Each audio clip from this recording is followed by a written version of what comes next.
Hello everyone, and welcome to this week's Astrology News Report, an alternate view of world events as seen through the lens of Vedic Astrology, presented by yours truly, Ron Berger.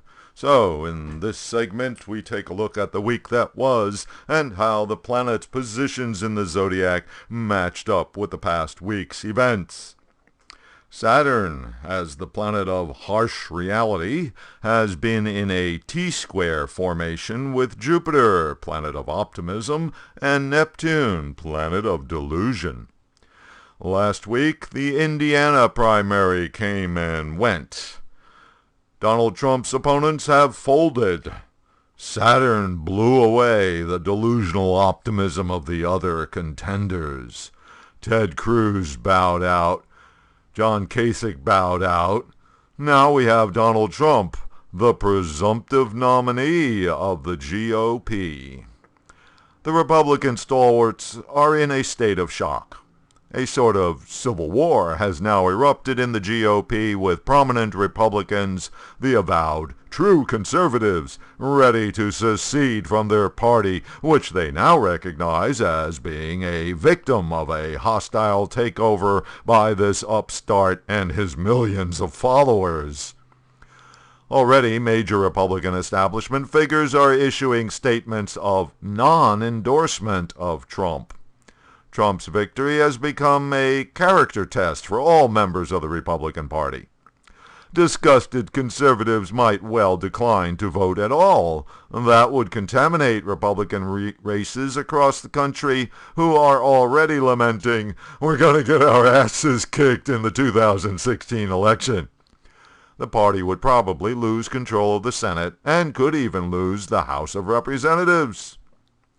Note how Neptune, planet of idealism and fantasy, has been influencing Jupiter, planet of beliefs and ideology. This is what has been giving ideologues of all stripes irrational confidence in their beliefs. But then there's Saturn, planet of harsh reality, placed at the midpoint of the Neptune-Jupiter pattern. Thus, the reality of losing the election if they don't stop this civil war challenges all the Republican elites to hold their noses and embrace their new leader. A look at the astrology chart of the USA shows what the problem is. Uranus, the planet of rebellion and disruption, has been transiting in the 4th house of the USA chart, the house that represents the opposition to the leader, in other words, the Republican Party. Thus, the GOP has to undergo its own internal disruption. Uranus has been in this placement for the last 7 years, in other words, including the recent Tea Party uprising. So, is the Republican Party going to pull itself together? Or is this the end of the GOP as we know it? Well, here's something interesting.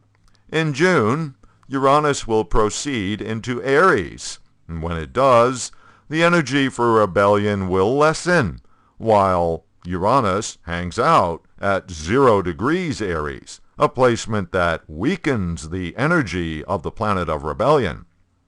But then Uranus comes back into Pisces and the USA 4th house once again in September during its retrograde period, meaning at the close of this election season, the Republicans could very well be at war with each other once again.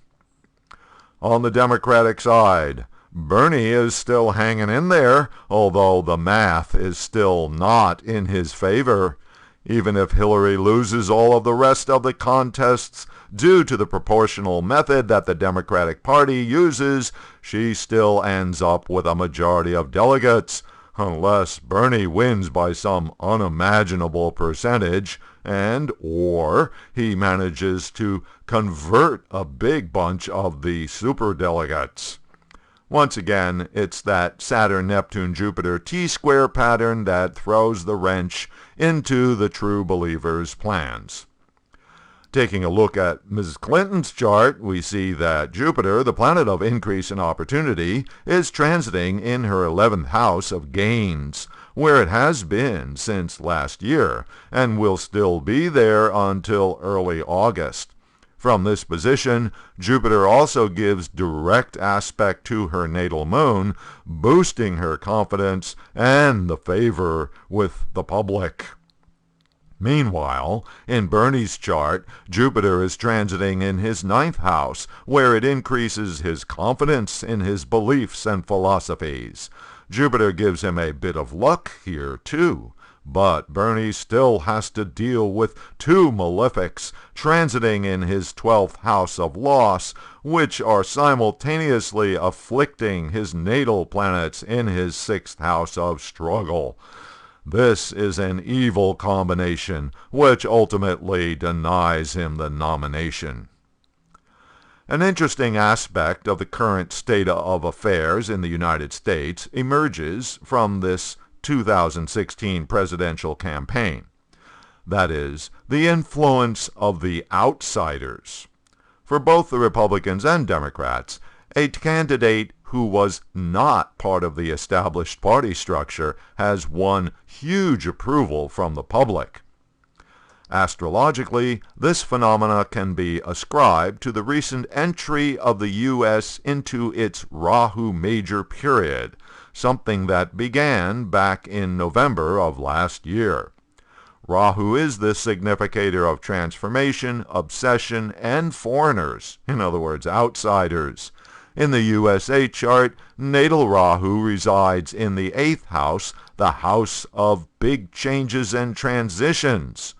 Since the Rahu Major Period lasts 18 years, the energy for big change is only just getting started. In other words, what we are witnessing in this election cycle is not a temporary phenomena, but rather the opening act of something much larger and long range for this country. And speaking of changes happening and new order of things, London just elected a new mayor, Sadiq Khan, a Muslim. Uranus is the planet of sudden change, unexpected events, and progressive humanitarian evolution. Uranus is now at the very end of the zodiac, in the last degrees of Pisces, the planet of revolution. At the end of an 84 years long cycle through the zodiac, indicates a time of transition for everybody. After a bitter and bruising race dominated by issues of religion and ethnicity, the Labour Party's Sadiq Khan has become London's new mayor, making history as the first Muslim to lead a major Western capital in modern times. The outcome will resonate far beyond a change in City Hall. This is a clear refutation of the anti-Islam political rhetoric in the West. Okay, that'll do it for this week's Review of the Week. You can keep up with daily astrological developments and contribute your own thoughts by following me on Twitter at Astro News Report.